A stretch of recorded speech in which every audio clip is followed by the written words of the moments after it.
ito ay ang kwento kung papaanong nabuo ang mundo ayon sa Biblia. Nang pasimulan, nilikha ng Diyos ang langit at lupa. Ang mundo noon ay wala pang anyo at wala pang laman.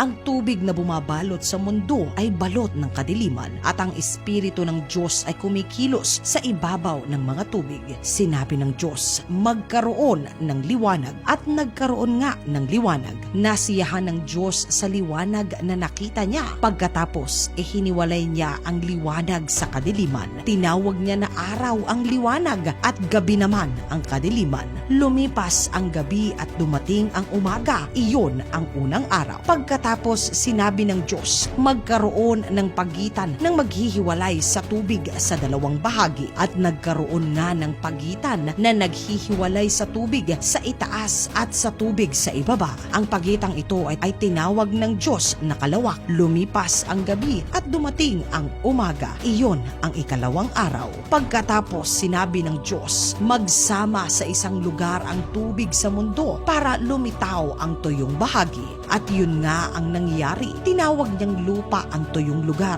at dagat naman ang nasamang tubig. Nasihan ng Diyos sa kanyang nakita. Pagkatapos sinabi ng Diyos, magsitubo sa lupa ang lahat ng uri ng halaman, ang mga tanim na nagbubunga ng butil at ang mga punong kahoy na namumunga ayon sa kani-kanilang uri. At yun ang nangyari. Tumubo sa lupa ang lahat ng uri ng halaman, ang mga tanim na nagbubunga ng butil at ang mga punong kahoy na namumunga ayon sa kani-kanilang uri. Nasiyahan ng Diyos sa nakita niya. Lumipas ang gabi at dumating ang umaga. Iyon ang ikatlong araw. Pagkatapos sinabi ng Diyos, magkaroon ng mga ilaw sa kalangitan para ihiwalay ang araw sa gabi at magsilbing palatandaan ng pagsisimula ng mga panahon, araw at taon. Magniningning ang mga ito sa kalangitan para magbigay ng liwanag sa mundo. At iyon nga ang nangyari. Nilikha ng Diyos ang dalawang malaking ilaw. Ang pinakamalaki ay magliliwanag kung araw at ang mas malaki ay magliliwanag kung gabi. Nilikha rin niya ang mga bituin.